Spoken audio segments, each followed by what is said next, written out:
Hi hello and welcome to Lizu's food paradise. കുറേ നാളുകൾക്ക് ശേഷം നമ്മൾ വീണ്ടും ഒരു ലോങ് വീഡിയോ ആയിട്ട് വന്നിരിക്കുകയാണ്. ഇന്ന് ഞാൻ നിങ്ങളുടെ മുൻപിൽ കൊണ്ടുവരുന്നത് എൻ്റെ അമ്മയുടെ ഒരു റെസിപ്പിയാണ്. അമ്മയാണ് കുക്ക് ചെയ്യുന്നത്, ഞാനല്ല. അപ്പോൾ അമ്മയുടെ ഫേമസ് ആയിട്ടുള്ള ഒരു വറുത്തരച്ച മീൻകറിയുടെ റെസിപ്പിയാണ് ഞാൻ നിങ്ങൾക്കായിട്ട് കൊണ്ടുവരുന്നത്. അപ്പോൾ എല്ലാവരും ട്രൈ ചെയ്ത് നോക്കിയിട്ട് എന്നെ അഭിപ്രായം അറിയിക്കണം. നമ്മൾ ഇനിയും ലോങ് വീഡിയോസ് ആയിട്ട് വരുന്നതായിരിക്കും. അപ്പോൾ എല്ലാവരും ചാനലൊന്ന് സബ്സ്ക്രൈബ് ചെയ്യുക, സപ്പോർട്ട് ചെയ്യുക. അപ്പോൾ നമ്മളിന്ന് വെക്കുന്നത് ഉറത്ത മീൻ വെച്ചാണ് നമ്മൾ വറുത്തരച്ച മീൻകറി വെക്കുന്നത്. ഉറത്ത മീനെല്ലാം നമ്മൾ നല്ലപോലെ ക്ലീൻ ചെയ്ത് കട്ട് ചെയ്ത് ചെറിയ പീസാക്കി വെച്ചിട്ടുണ്ട്. അപ്പോൾ നമ്മൾ വറുത്തരച്ച മീൻകറി വെക്കുമ്പോൾ നമ്മളൊരു പാൻ ചൂടാക്കി അതിനകത്ത് കുറച്ച് തേങ്ങ ഇട്ടിട്ട്, ഒരു കൈപ്പിടി തേങ്ങ, നമ്മളിവിടെ വളരെ കുറച്ച് തേങ്ങയാണ് ഉപയോഗിക്കുന്നത്. ഇവിടെ എല്ലാവർക്കും തേങ്ങ വളരെ കുറച്ച് മതി. ഒരുപാട് കുറുകിയ മീൻകറി അത്ര ഇഷ്ടമല്ല. അപ്പോൾ നമ്മൾ വളരെ കുറച്ച് തേങ്ങയാണ് എടുത്തിരിക്കുന്നത്. തേങ്ങ നല്ലപോലെ ഒന്ന് ചൂടാക്കി അതിനകത്തോട്ട് 10 കുരുമുളക് ഇട്ടിട്ടുണ്ട്. നമ്മൾ 1/2 കിലോ മീനാണ് എടുത്തിരിക്കുന്നത്. മീനിൻ്റെ അളവിനനുസരിച്ചാണ് നമ്മൾ ബാക്കി ഇൻഗ്രീഡിയൻസ് എല്ലാം ചേർക്കുന്നത്. ഒരു 10 കുരുമുളക്, ഒരു കൈപ്പിടിയിലെ തേങ്ങ, പിന്നെ നമ്മളൊരു 10 കുരുമുളക് നല്ലപോലെ വഴറ്റിയതിന് ശേഷം നല്ലപോലെ ഒന്ന് ഇളക്കണം. ഇത് നമ്മൾ തീയലിന് അരയ്ക്കുന്ന പോലെ നമ്മൾ നല്ല ബ്രൗൺ ആക്കണ്ട, ഒരു ലൈറ്റ് ബ്രൗൺ കളറായി വന്നാൽ മതി. പിന്നെ ഒരു 6 ചുമന്നുള്ളി ചെറുതായി അരിഞ്ഞത്. അപ്പോൾ ഈ സമയത്ത് വേണമായിരുന്നു നമ്മൾ ഇഞ്ചി ഇടാൻ കുറച്ച് വൈകിപ്പോയി. അപ്പോൾ നമ്മൾ ഈ സമയത്ത് ഒരു വലിയ കഷ്ണം ഇഞ്ചി തന്നെ ഇടണം. ഈ വറുത്തരച്ച മീൻകറിക്കകത്തൊക്കെ നമ്മൾ ഇഞ്ചിയുടെ ടേസ്റ്റ് നല്ലപോലെ വേണം, അല്ലെങ്കിൽ നമുക്ക് നല്ല ടേസ്റ്റ് ഉണ്ടാവില്ല മീൻകറി കഴിക്കുമ്പോൾ. അപ്പോൾ നമ്മൾ ഒരു കൈപ്പിടി തേങ്ങ, 10 മുഴുവൻ കുരുമുളക്, ഒരു 6 ചുമന്നുള്ളി ചെറുതായിട്ട് അരിഞ്ഞത്, പിന്നെ ഒരു വലിയ കഷ്ണം ഇഞ്ചിയും ചെറുതായിട്ട് അരിഞ്ഞ് നല്ലപോലെ വഴറ്റുക, നല്ലപോലെ വറുത്തെടുക്കണം. എന്നാലും നമ്മൾ ലൈറ്റ് ബ്രൗൺ നിറമാവുന്ന പോലെ വഴറ്റിയെടുക്കണം.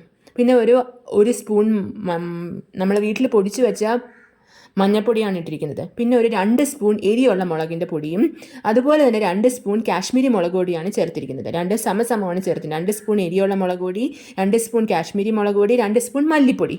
ഇതെല്ലാം ചേർത്ത് നല്ലപോലെ നമ്മൾ തേങ്ങ നല്ലപോലെ വറുത്തെടുക്കണം. ഈ പൊടികൾ ഇടുമ്പോൾ നമ്മൾ പ്രത്യേകം ശ്രദ്ധിക്കണം, തീ നല്ല ലോ ഫ്ലെയിമിൽ വെച്ചിട്ട് വേണം പൊടികൾ ഇടാൻ. പിന്നെ നോൺ സ്റ്റിക്ക് ആയതുകൊണ്ട് വലിയ കുഴപ്പമില്ല. നിങ്ങൾ ഇരുമ്പ് ചീനിച്ചട്ടിയിലൊക്കെ ആണെങ്കിൽ അത് നന്നായിട്ട് ശ്രദ്ധിക്കണം. തീ ലോ ഫ്ലെയിമിൽ വെച്ചിട്ട് വേണം എല്ലാം വറുത്തെടുക്കുക. ലൈറ്റ് ബ്രൗൺ കളർ ആവുന്ന വരെ വറുത്തെടുക്കണം.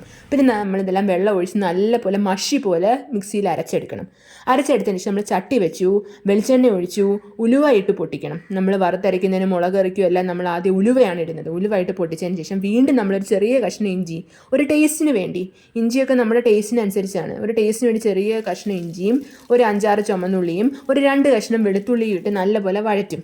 ഓക്കെ, നമ്മൾ അരയ്ക്കുന്ന കൂടാതെ തന്നെ, അരയ്ക്കുമ്പോൾ വെളുത്തുള്ളി ചേർക്കാറില്ല, അപ്പം നമ്മൾ കറിക്കകത്താണ് വെളുത്തുള്ളി ഇടുന്നത്. അപ്പോൾ ചെറിയ കഷ്ണം ഇഞ്ചി, ഉലുവ, ചുമന്നുള്ളിയൊക്കെ നമ്മുടെ മീനിൻ്റെ കണക്കനുസരിച്ചാണ് ചുമന്നുള്ളിയുടെയൊക്കെ മാറ്റം വരുന്നത്. ഓക്കെ, പിന്നെ കുറച്ച് കറിവേപ്പിലയും കൂടിയിട്ട് നല്ലപോലെ വഴറ്റിയതിന് ശേഷം നമ്മൾ അരച്ച് വെച്ചിരിക്കുന്ന നമ്മുടെ ആ കൂട്ടുണ്ടല്ലോ, തേങ്ങയുടെ കൂട്ട്, നല്ലപോലെ മഷി പോലെ അരച്ച് വെച്ചിരിക്കുന്നത് നല്ലപോലെ ഇട്ടിട്ട് വഴറ്റിയിട്ട് നമ്മൾ നല്ലപോലെ എണ്ണ തെളിഞ്ഞ് വരുമ്പോൾ 3 കഷ്ണം പുളി ഇട്ടിട്ടുണ്ട്. വടക്കം പുളി നമ്മൾ ഇടുമ്പോൾ എപ്പോഴും ശ്രദ്ധിക്കണം, ചൂടുവെള്ളത്തിൽ തിളപ്പിച്ചതിന് ശേഷം മാത്രമേ വടക്കം പുളി ഇടാവുള്ളൂ. ഓക്കെ, അത് നമ്മൾ ബിഗിനേഴ്സിന് വേണ്ടി ഞാൻ പറയുന്നതാണ്. വെള്ളത്തിലിട്ട് നല്ലപോലെ തിളപ്പിക്കണം പുളി. അതിന് ശേഷമാണ് നമ്മൾ പുളി ഇടേണ്ടത്.